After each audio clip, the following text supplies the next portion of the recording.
Iran hammered Israel's oil supply hours after Israel hit multiple Iranian military fuel sites. That's the claim, and I get why it's sticking. It's clean, it's cinematic, and it instantly tells your brain this just turned into an energy war. But if you actually want to understand what's happening, you need to separate the headline version from the mechanism version. Because in an energy war, the goal usually isn't to run the world out of oil. The goal is to make fuel harder to move, harder to refine, harder to insure, and harder for a country's military and economy to rely on without paying a fear tax. And that fear tax, higher prices, disrupted logistics, political pressure, often arrives before any refinery is fully offline. So here's what you're getting in this breakdown. You're getting the verified baseline of what was struck and what was claimed, why fuel sites are a high leverage target for both sides, what an oil supply hit actually means inside Israel's fuel system, and the three signals that will tell you whether this is a one off shock or the beginning of a sustained campaign. And I'll give you the mini payoff early. The most dangerous part of this story isn't just that fuel got hit, it's the escalation logic it creates. Once both sides start trading strikes on energy and logistics, the conflict stops being military versus military and becomes system versus system. And systems are much easier to damage than people think. Now, let's start with what credible reporting has actually established about Israel's strikes on Iran's fuel infrastructure.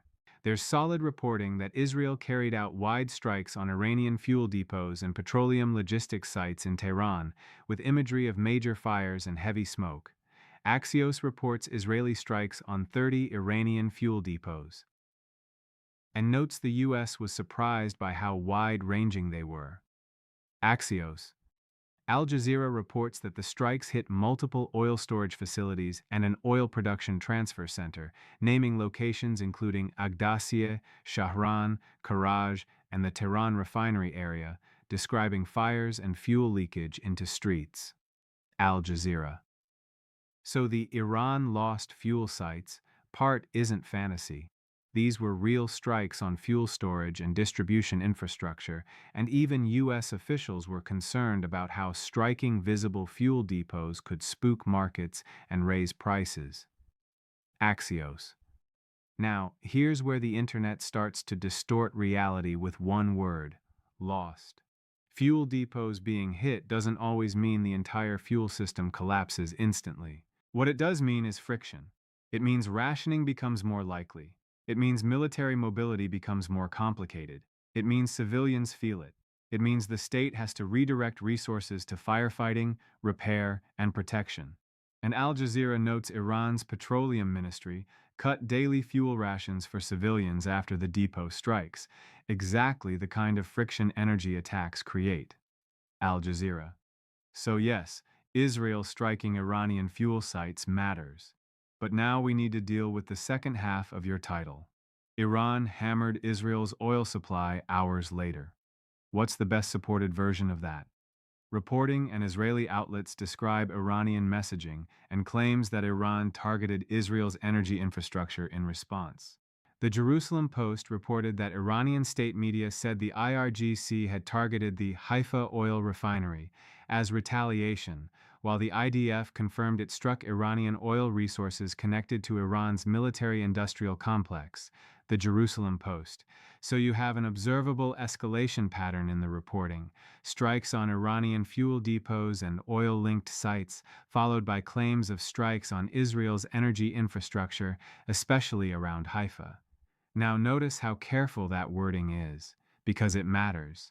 Some parts are confirmed by the IDF. Other parts are Iranian state media said. That doesn't mean it didn't happen. It means the exact level of damage and the exact target impact needs verification beyond a viral caption. And that's where we shift from the headline story into the real mechanism story, because even a claimed strike on an oil refinery can change behavior and pricing, whether or not the refinery is destroyed. Energy infrastructure is not a light switch, it's a network, and networks break in layers. So what does it actually mean to hit Israel's oil supply? It can mean three very different things. One, you hit refining capacity, meaning less fuel gets produced domestically. 2. You hit storage and distribution, meaning fuel exists, but delivery gets disrupted. 3. You hit confidence, meaning traders, insurers, shipping companies, and government planners behave like supply is less reliable even before the physical barrels change. And in modern conflicts, confidence hits can be almost as powerful as physical hits because they force expensive defensive posture and emergency logistics. Now let's talk about why fuel sites became the target in the first place, because this is the core logic of the escalation. Fuel is the bloodstream of everything. Military operations don't run on speeches. They run on diesel, jet fuel, electricity, and the logistics to move them. Civil society doesn't run on ideology. It runs on transport, heating, power, and predictable supply. So when Israel strikes fuel depots, it's not just trying to hurt Iran, it's trying to reduce mobility and pressure the system from the inside. Al Jazeera directly describes analysis that the fuel strikes are aimed at limiting mobility and creating crisis conditions, while also framing them as psychological pressure. Al Jazeera. And when Iran targets Israel's oil supply, it's the same logic in reverse. Hit the system, not just the front line. Now here's the part people misunderstand. This does not automatically mean the conflict becomes oil apocalypse.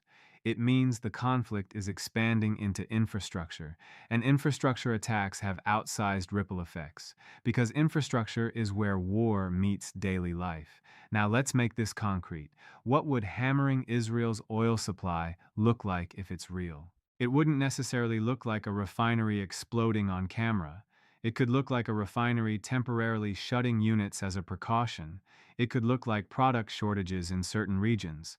It could look like increased security and dispersal of fuel storage. It could look like supply being rerouted and rationed quietly. And you can see why this becomes a propaganda battlefield.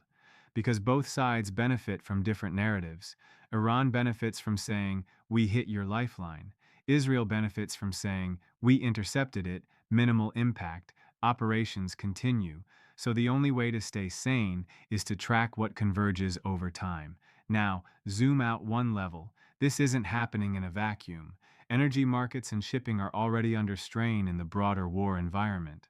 Bloomberg reports that the war has disrupted oil and gas markets, with tanker traffic through the Strait of Hormuz near a standstill and major energy infrastructure caught in the crosshairs, creating global pricing shock. Bloomberg.com. That matters because even if Israel's internal oil system is resilient, the external environment can still spike prices, insurance costs, and supply uncertainty. So when you hear energy war, don't think only refineries. Think refineries plus shipping plus insurance plus panic bidding for prompt barrels. Now let's address the hours after losing 5 fuel sites phrasing. Different reports describe different counts and types of fuel-related targets hit in Iran. Some talk about 4 major storage facilities and a transfer center, while Axios describes strikes across 30 depots. Al Jazeera. So if you saw 5 sites, that's likely someone summarizing a subset, 4 storage sites plus 1 transfer center, for example, rather than an official 5 and only 5 tally. And that's not a nitpick. That's how misinformation sneaks in. Exact numbers get repeated with absolute confidence, even though the underlying reporting is broader. Now, here's what matters more than the exact number: the timing, the pattern. Strike fuel, then strike fuel back. That's escalation logic. And once escalation logic is set, it becomes hard to unwind because it creates political pressure on both sides. Now, the most important part of this story is what it teaches you about modern war. Modern war is not just about who has the best weapons. It's about who can impose costs in ways that are hard to defend against without spending a fortune. Fuel depots, storage terminals, refineries, and pipelines are hard to defend perfectly because they're large, fixed, and essential. And defending everything perfectly is impossible. So instead, states make trade-offs. They harden some sites. They disperse others. They keep some reserves hidden. They create redundancy. but every additional defensive measure costs money, time, and operational flexibility. That's why infrastructure campaigns are so powerful. Now, I want to give you three signals to watch next, because this is where you stop being a consumer of dramatic clips and become a reader of reality. First signal, repeatability. One dramatic strike can happen. A sustained campaign is when the strikes keep landing over weeks, and the defender has to keep changing behavior. So watch whether energy-related targets keep showing up on both sides. Second signal, operational disruption. Not just big fire videos. Actual operational indicators. Force majeure declarations, rationing, shutdowns, product shortages, rerouting, and persistent repair challenges. We already saw operational disruption signals on Iran's side, rationing after depot strikes. Al Jazeera. Watch whether similar operational signals appear on Israel's side, beyond claims and denials. Third signal, market and logistics behavior, shipping routes, insurance premiums, tanker flows, government reserve language. Bloomberg's reporting about Hormuz disruption and infrastructure risk tells you the market is already pricing logistics stress. Bloomberg.com. If those behaviors persist, the energy war becomes economically real even if no single refinery is destroyed. Now, I want to say something that's going to sound counterintuitive, but it's true. An energy war doesn't need to destroy energy, it needs to destroy predictability, because modern economies run on timing, and when timing gets unreliable, everyone hoards. Companies hoard inventory, countries hoard fuel, traders bid up prompt deliveries, and hoarding behavior is what turns fear into inflation. That's the fear tax. Now, what happens next? There are three realistic paths from here, and I want you to hold all three because anyone selling you only one guaranteed outcome is selling you emotion. Path 1, shock, then stabilization. Strikes occur, damage is limited, defenses adapt, and markets calm, still elevated, still volatile, but functioning. Path 2, grinding infrastructure pressure. Energy sites get targeted intermittently, not enough to cause a total collapse, but enough to keep insurance high, prices jumpy, and politics angry. This is the tax path, where the damage is time and uncertainty, not one catastrophic blast. Path 3, miscalculation and spillover. A strike hits a more sensitive facility than intended, triggers bigger casualties, or creates environmental disaster conditions, and leaders find themselves responding to public panic rather than strategy. This is the path where escalation becomes hard to control, not because anyone wants it, but because systems under stress produce accidents. Now, let's land this with a clean, reality-based summary you can repeat without spreading nonsense.